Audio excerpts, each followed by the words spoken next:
El contenido proporcionado en este podcast tiene fines informativos y educativos únicamente. Cap Medical presenta.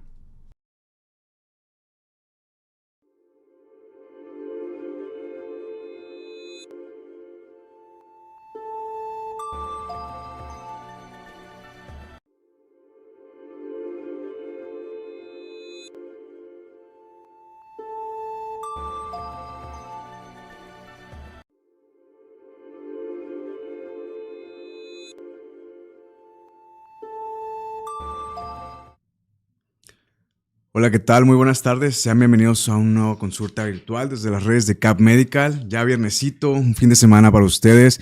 Y el día de hoy pues traemos un invitado muy especial de otro canal.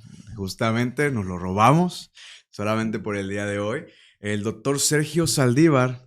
El día de hoy vamos a hablar con él de esclerosis múltiple. Él es neurólogo y pues es un tema que ya hemos tocado anteriormente en este canal, pero vamos a manejarlo desde otra perspectiva, desde la perspectiva de Neuro Saldívar. Muy buenas tardes, Doc. ¿Cómo está? Bien, bien, yo todo muy bien. ¿Ustedes cómo están? Aquí bien, ya emocionados por empezar el live, producción muy eficiente también. Anda ahí arreglando detallillos, pero pues ahí estamos. Doc, vamos a hablar acerca de la esclerosis múltiple. Como lo mencionamos al inicio, pues ya es un tema que hemos platicado, tanto y de igual manera en su canal, como de igual manera aquí en CAP, pero sabemos que hay cosas que actualmente la ciencia médica ha ido encontrando constantemente. Sabemos de igual manera que usted tiene una especialidad en esclerosis múltiple, la cual fue a hacer en Canadá, si no estoy equivocado. Así es. Okay. Igual para que la gente de la comunidad de CAP lo vaya conociendo un poquito más, nos puede platicar acerca de su trayectoria como neurólogo y la especialidad que hizo en Canadá. Sí, bueno, para los que no me conocen, soy el doctor Sergio Saldívar. Soy egresado de la Universidad Autónoma de Nuevo León como médico. Después hice neurología. Soy neurólogo por el Instituto Nacional de Neurología en la Ciudad de México. Y después hice una alta especialidad en esclerosis múltiple en Ottawa, en Canadá. Así que como dices, ¿no? Pues a veces ya se ha tocado el tema de esclerosis múltiple antes, pero es la primera vez que hablan con un especialista de De esclerosis, ¿no? Sobre esclerosis esclerosis múltiple. múltiple. No, ¿cómo fue hacerlo en Canadá? ¿Cuál es la diferencia? Justamente platicado yo previamente con otro doctor del tema que tiende a haber mucha población o es un poco más alta la tasa de padecimientos en cuanto a esclerosis múltiple, por ejemplo, en Canadá que en México, ¿no? ¿Cuál considera usted que puede ser la diferencia en cuanto a estos dos tipos de poblaciones geográficamente hablando? Bueno, eso es un tema que es bastante interesante en cuanto a la investigación de por qué ocurre la esclerosis múltiple, ¿no? Canadá es el país con mayor tasa de esclerosis múltiple en el mundo, Ujú. que fue una de las razones por las que yo decidí ir a estudiar allá, ¿no? Estar en un lugar donde haya mucha para aprender más. Y pues entran diversos factores, ¿no? Uno de los principales es la exposición a la luz solar, ¿no? Ok. Como sabemos, entre más al norte estemos geográficamente, menor la exposición solar. Son lugares donde, por ejemplo, ahorita que ya va a empezar, bueno, está el otoño, va a empezar el invierno en Canadá, pues hay lugares donde oscurece a las 4, 4:30 de la tarde, ¿no? Entonces la exposición a la luz solar es muy escasa y eso se relaciona con niveles bajos de vitamina D, Ok. que es algo que está estudiado, ¿no? Que favorece a la aparición de la esclerosis múltiple. Y la otra es que ahora hay toda una nueva corriente en la que pareciera que la esclerosis múltiple está causada por agentes infecciosos, ¿no? El más estudiado es el virus del Epstein-Barr. Y pues bueno, en los países desarrollados, los niños tienden a infectarse menos porque están más cuidados, ¿no? Claro. A diferencia de México, que todos jugamos pues en la Sí, sí, calle, en la todos, tierra, todos. entonces desde muy niños estamos expuestos a A diferentes agentes, ¿no? agentes, entonces nuestro sistema inmune se hace como resistente a eso, ¿no? Esa es una de las otras teorías. Nada está confirmado al 100%, pero eso es lo nuevo que hay en cuanto a por qué ocurre, ¿no? La esclerosis. Ok. ¿Qué nos podría decir, digo, para que la gente estemos en contexto de qué es esta enfermedad neurodegenerativa, si lo puedo mencionar así? ¿Qué viene siendo la esclerosis y pues cómo afecta esto en la calidad de vida de las personas o de los pacientes? Sí, bueno, eso es importante porque a veces entre la comunidad en general tienden a confundirse entre esclerosis múltiple, por ejemplo, esclerosis lateral amiotrófica Ajá. y arteriosclerosis, ¿no? Que son como, suenan muy parecido, pero son cosas muy diferentes. Sí, yo creo que digo, es muy importante el punto que menciona porque tan solo yo me pongo como ejemplo, ¿no? Antes de yo estar, por ejemplo, en este medio de la comunidad médica, yo relacionaba la esclerosis como la enfermedad que tenía Stephen Hawking, ¿no? Por ejemplo, ¿no? Y ahorita ya sabemos que existe una diferencia. Pero bueno, Sí, sí. continuando con el tema. Sí, bueno, como tú dices, sí, aunque Stephen Hawking no sabemos muy bien qué tenía, porque no cumple todos los criterios de esclerosis lateral amiotrófica, no, sabemos que no tenía esclerosis múltiple, ¿no? ¿Por qué? Porque la esclerosis múltiple es una enfermedad totalmente diferente, que como tú decías, tiene un componente neurodegenerativo en el que el cerebro a lo largo del tiempo va sufriendo daño, pero también tiene un componente inflamatorio, en el que el sistema inmune, ¿no? Las defensas del cuerpo atacan una sustancia que se llama mielina en los nervios del sistema nervioso central, que eso involucra tanto el cerebro como la médula espinal. Eh, y dependiendo del sitio donde ataque la mielina, serán los síntomas que tendrán los pacientes, ¿no? Como pueden llegar a tener muchos síntomas los pacientes porque hay mucha mielina en el cerebro y en la médula, a veces es difícil detectarla porque da muchos síntomas muy diferentes, ¿no? Pero con un neurólogo capacitado, pues es un poquito más fácil. Por ejemplo, ¿cuáles pueden ser las zonas que quizá más cotidianamente, si lo puedo mencionar de esa manera, afectan a la mayor población que padece esta patología, por ejemplo? Clásicamente los síntomas que manejamos como pivote, ¿no? Para pensar en esclerosis múltiple son la neuritis óptica, Ujú. que traducido quiere decir personas que pierden la capacidad para ver con uno o los dos ojos o para discriminar los colores, es decir, que el rojo ya no se vea tan rojo y el verde no se vea tan verde, ¿no? Otro de los sitios es el cerebelo, que es una parte que está aquí atrás de la cabeza, que se encarga de bueno, junto con otras estructuras, de la coordinación y de la marcha de los pacientes. Entonces a veces vemos pacientes que están muy mareados o que se van de lado o la gente dice que caminan como borrachos, por ejemplo, sin estar borrachos, ¿no? Y pues eso nos hace a nosotros pensar que quizás el paciente pudiera ser eh, una persona con esclerosis múltiple. Y por último, la médula espinal, que por lo general da ya sea adormecimiento Ujú. o parálisis, ¿no? Dificultad para mover alguna parte del cuerpo. Entonces, la esclerosis múltiple en sí solamente afecta en gran medida lo que es nuestra habilidad motora. Logro comprenderlo de esta manera porque lo que es afectación cognitiva, percepción incluso de las mismas realidades o recuerdos, pensamientos, no afecta tanto. Es un tema controversial. Ok, ok. Por lo general, los pacientes con esclerosis múltiple no tienen esta última parte que tú decías, ¿no? Como de alteración de la percepción de la realidad, alucinaciones, ese Ujú. tipo de cosas. No suelen pasar. Pero sí hay un deterioro cognitivo en los pacientes con esclerosis múltiple que no es abrupto, no es como un brote que lo llevamos nosotros a los síntomas agudos, esto que platicábamos de dejar de ver, dejar de mover el brazo, etcétera, etcétera. Pero cuando un paciente con esclerosis múltiple lleva mucho tiempo sin tratamiento o sin un cuidado adecuado, ese cerebro, esta parte neurodegenerativa de la que hablábamos al principio, ese cerebro se va haciendo pequeño, ¿no? Se va atrofiando, que es el término médico que usamos, y eso pudiera traer problemas cognitivos. Los más comunes de los que se quejan las personas que viven con esclerosis es esta dificultad para encontrar palabras, ¿no? En Ok. la que a veces uno lo tiene aquí como en la punta de la lengua, pero no sale y les cuesta trabajo, y si les das tiempo, se acuerdan y lo pueden decir, pero es muy, pues a veces es muy molesto, ¿no? Sobre todo cuando estás En una una conversación, ¿no? conversación en el ámbito laboral, ¿no? En el que es importante tener una conversación fluida, pues suele causarle malestar a los Ok, pacientes. ahora bien, ya centrándonos un poco más en el tema de los síntomas, yo creo que muchos nos preguntamos, ¿no? ¿A qué edad, en qué edad yo puedo tener un más alto riesgo de desarrollar o cómo la desarrollo? ¿Existe ya un estudio el cual diga que, ¿sabes qué? Te puede dar esclerosis múltiple por tu genética, por alguna bacteria, por algún virus, algún traumatismo incluso que te puede dar, que te haya dado en la zona del cerebro, por ejemplo. Los niveles bajos de vitamina D, la infección por el virus del Epstein-Barr, que es algo que ha tomado demasiada fuerza en los últimos años, ¿no? Cuando se hacen estudios retrospectivos, es decir, vemos a pacientes que ya sabemos que tienen esclerosis y analizamos su sangre que se las había sacado años antes, ¿no? Ujú.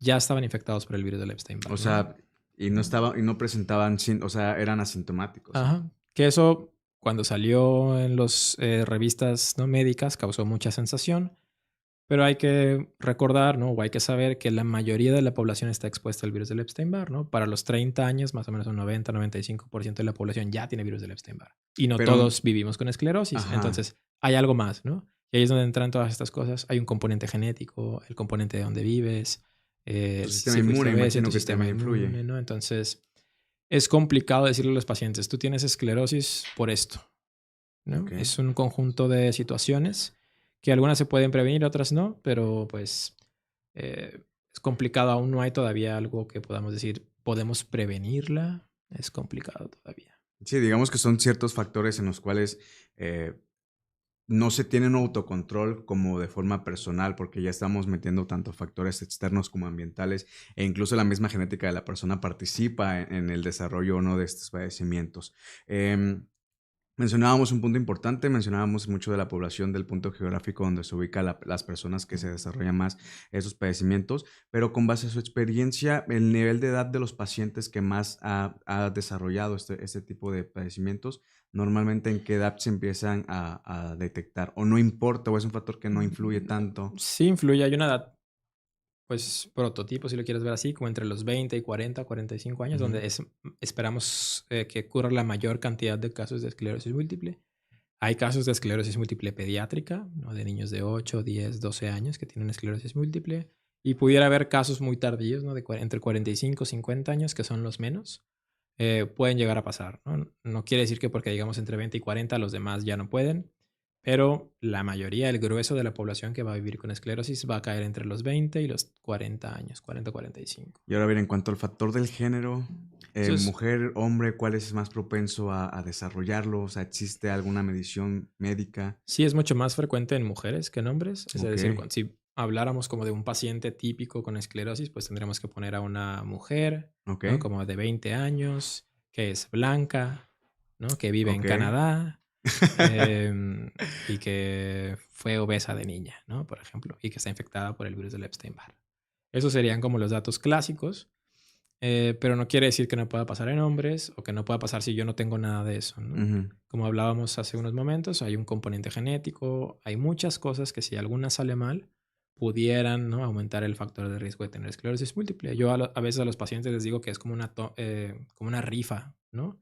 Ok, Y pues entre más boletitos tengas, pues mayor probabilidad de sacarte el tienes premio, de ¿no? ganar, ¿no? Solo que aquí el premio pues no es tan bonito, ¿no?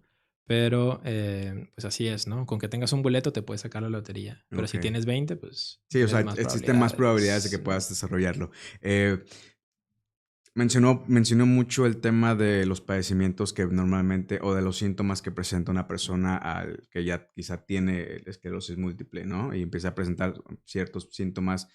em, que cotidianamente, como personas o como pacientes, pues nuestra primera intuición que hacemos, y como cultura mexicana, creo yo, es automedicarnos, ¿no? Si nos sentimos fatigados, pensamos que es por cansancio, descansamos, si nos duele la cabeza o algo, nos automedicamos con un paracetamol, por mencionar algún medicamento, pero en su experiencia, ¿cómo le llegan los pacientes? A lo que me refiero es cuando un paciente ya no sabe qué es lo que tiene médicamente, a usted le llegan ya directamente, el paciente sabe que si tengo o siento que tengo una enfermedad neurodegenerativa, o más que nada le llegan referenciados a través de un médico general, un médico familiar o algún otro especialista.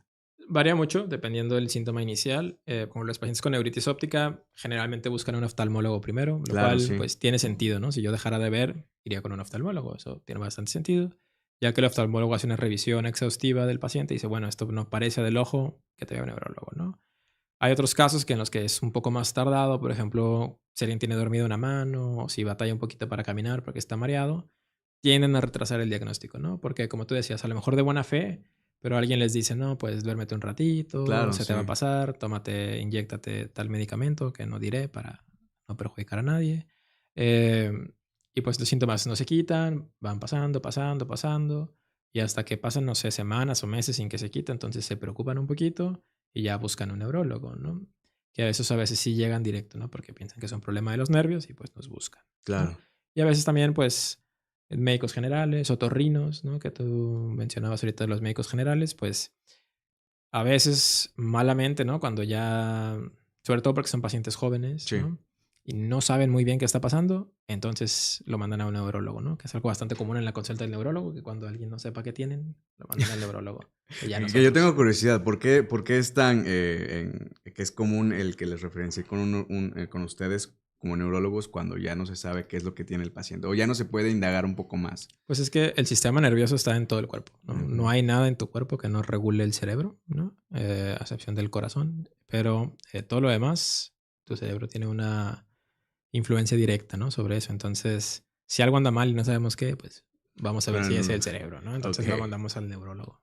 Todos los síntomas que ya, que ya mencionamos, yo creo que mucha gente se ha de estar preguntando, ok, doc, pero ¿qué es lo que voy a sentir? ¿No? Son síntomas que me van a presentar. Obviamente, por ejemplo, lo de la visión doble, por ejemplo, de igual manera, pues el descompensamiento del cuerpo puede ser algún indicio, pero son síntomas que normalmente duelen o son más que nada sensitivos en el aspecto de, ¿sabes qué? Si hay algo que no es normal con mi cuerpo, ¿no? Varía. Las neuritis ópticas, por ejemplo, llegan a doler cuando los pacientes mueven los ojos por la inflamación del nervio. Y a veces a algunos pacientes con síntomas sensitivos pueden llegar a tener dolor. Por lo general no es lo más común, pero sí puede llegar a pasar y es muy molesto. Ujú. Entonces, eh, la mayoría de las veces los síntomas iniciales son más bien parestesias, es decir, sentir que está dormido, ¿no? O que se siente raro, ¿no? Como con hormiguitas. Pero algunos pacientes pueden debutar con dolor, pero Ok. no es lo más frecuente. No es como que lo más común que vayan a tener o a padecer.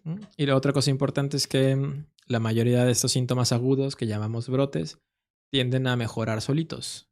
Entonces, a veces los pacientes que, ahorita que hablamos del diagnóstico, pues pasan 2 semanas, se les quita porque mejora solo y entonces eso otra vez retrasa el diagnóstico, ¿no? Entonces ahí hay que poner atención a si hay algún síntoma raro que duró algunos días, ¿no? Mm. Pues buscar atención Y médica. ahí, por ejemplo, ¿ustedes cómo hacen el abordaje médico? Porque vuelvo al mismo tema de la cultura social o el tema personal, ¿no? Yo creo que como buenos mexicanos, si ya me siento bien, lo tomamos como que ya este problema médico pasó, pero usted mencionó un punto importante, ¿no? El seguimiento médico que se tiene que dar específicamente hablando de esclerosis tiene que ser muy puntual, ¿no? ¿Cómo es el tema de abordar con el paciente en ese aspecto cuando uno de sus pacientes ya se sienta, entre comillas, ¿no? Sano, ¿sabe qué? Pues ya veo bien, ya no tengo alguna debilidad muscular, ya no tengo adormecimiento, ya no voy a consulta. Eso es complicado, pero creo que gran parte de lo que los convence es, dentro del abordaje diagnóstico hay que hacer un estudio de imagen que se llama resonancia magnética, en el que se ven unas lesiones que parecen como unas salchichas blancas, si lo quieres ver así, como unos dedos blancos, Ok. em, que impresionan a los pacientes cuando lo ven, ¿no? Entonces, aunque se sientan bien, ellos ven en su imagen que tienen estas lesiones y entonces, bueno, ok, debo cuidarme porque no quiero tener más de esas lesiones, ¿no? Eso ayuda bastante, la verdad, para convencerlos, porque a veces sí tenemos pacientes, afortunadamente, ¿no? Que con tratamiento les va bastante bien, Ujú. que pues, tú no sabrías que ellos tienen alguna enfermedad si no te lo dijeran, ¿no? Sí, sí, no lo Entonces, platicaron. pues a veces llega a pasar que se sienten tan bien que se les olvida, ¿no? Pero Se me olvidó que estoy enfermo, ajá. ¿no? Ahora bien, ya en tema de tratamiento, digo, ya creo que abarcamos un buen contexto fuerte de lo que es la esclerosis en cuanto a nivel de población, cuáles son los síntomas, ¿no? Pero en tratamiento, ¿tiene cura? Digo que es la pregunta más común o más frecuente que le puedan hacer los pacientes. La esclerosis múltiple no se cura, no tiene una cura todavía, pero es una enfermedad, es un padecimiento que es tratable, ¿no? Como lo que te decía ahorita, aunque no estés curado, como una palabra, una definición categórica de cura, ¿no?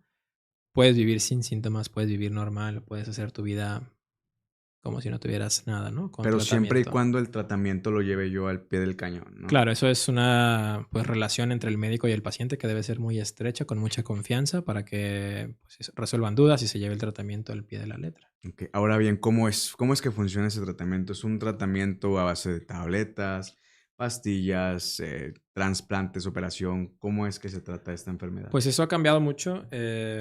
Mucha gente le tiene mucho miedo a la esclerosis por lo mismo, porque hace 30 años no había nada, ¿no? Para la esclerosis múltiple, pero ahorita tenemos infinidad de medicamentos que, pues casi casi dijiste todos, hay inyectados, hay tabletas, hay infusiones, hay trasplantes para la esclerosis que O sea, sí se puede estar tratando al paciente por estos diversos métodos de tratamiento. sí, cada uno tiene diferente eficacia y diferentes efectos adversos.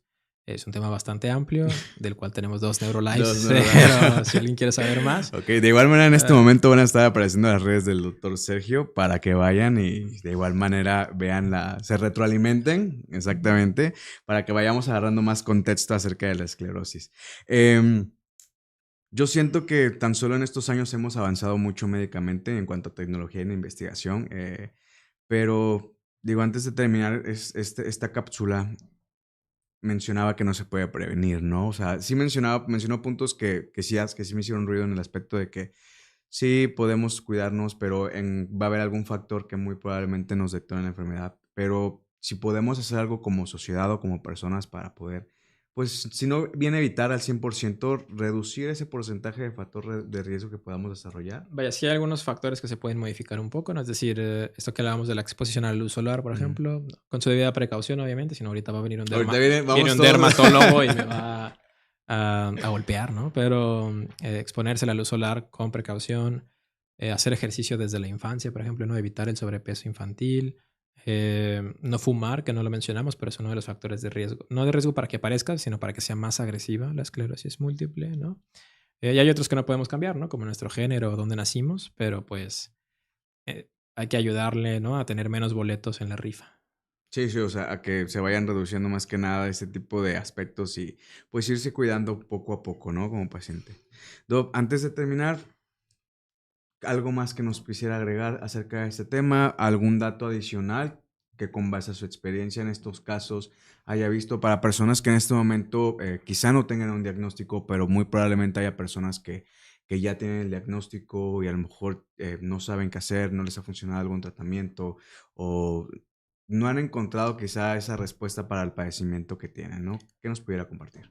Pues que sepan que la esclerosis múltiple es una enfermedad que tiene tratamiento, que es tratable, que les puede ir muy bien, siempre y cuando estén en tratamiento y estén con un neurólogo de su confianza, ¿no? De preferencia que sea especialista en esclerosis múltiple, ¿no? Yo sé que este video sale en muchos lados, pero al menos en Monterrey, que es donde yo laboro, solo hay 4 personas especialistas en esclerosis múltiple. Yo soy una de ellas. Y pues que lleven que no se dejen llevar, ¿no? Por comentarios de fuera o de gente que no es médico, ¿no? Porque Claro, hay mucha información allá afuera que no es del todo cierta. Entonces, lleven, vaya, su comunicación con su neurólogo. Si quieren saber de esclerosis, lo que veíamos de las redes sociales, ¿no? Ahí ponemos imágenes, ponemos peluches, hacemos cosas, chistes de la Britney pelona, ¿no? Es una neurología diferente a la que está acostumbrada la gente, ¿no? un poquito más Porque digerible. el neurólogo tiende a ser muy parco, muy seco, pero yo no. Entonces estamos tratando de cambiar eso. Entonces, si tienen un poco de interés sobre esos temas, ya sea que sean pacientes, estudiantes de medicina, médicos que quieran saber un poco más, pues los invito, ¿no? A que me sigan con toda Excelente. confianza. No, y pues para las personas, aprovechando el espacio, que quisieran alguna opinión de usted, alguna consulta, incluso, ¿dónde está actualmente consultando? Pues pueden tener una consulta conmigo si quieren en CAF Medical, que está en Plaza Aleva, en Calzada del Valle. No me acuerdo el número, pero supongo que lo van a poner ahí abajo, espero. Exactamente, va a estar apareciendo ahí la información. O en el Hospital San Brano Elion, también en el Instituto de Neurología de ellos. Excelente. Va a estar apareciendo ahí la información del doctor Sergio para que vayan, lo sigan en todas las redes sociales. De igual manera, si quieren alguna consulta médica o alguna opinión médica, vayan, agenden una cita con él, van a estar apareciendo los teléfonos en pantalla junto con la dirección de donde el doctor consulta.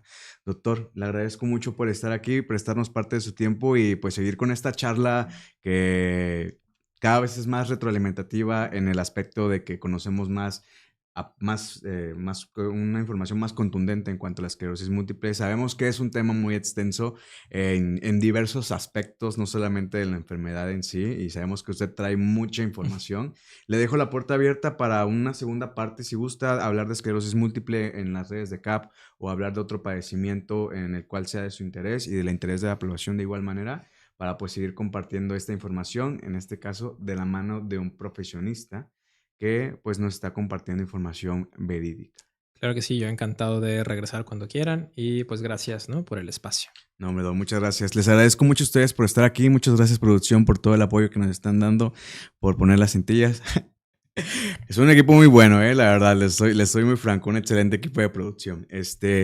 Pues no me queda más que agradecerles a ustedes por estar aquí con nosotros. Ha sido un proyecto en el cual pues han estado acompañándonos aquí en cada cápsula que hemos tenido con cada especialista y pues como cada viernes vamos a estar publicando nuevo contenido.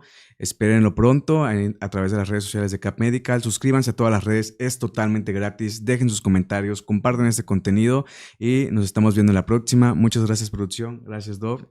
Nos vemos. Hasta luego.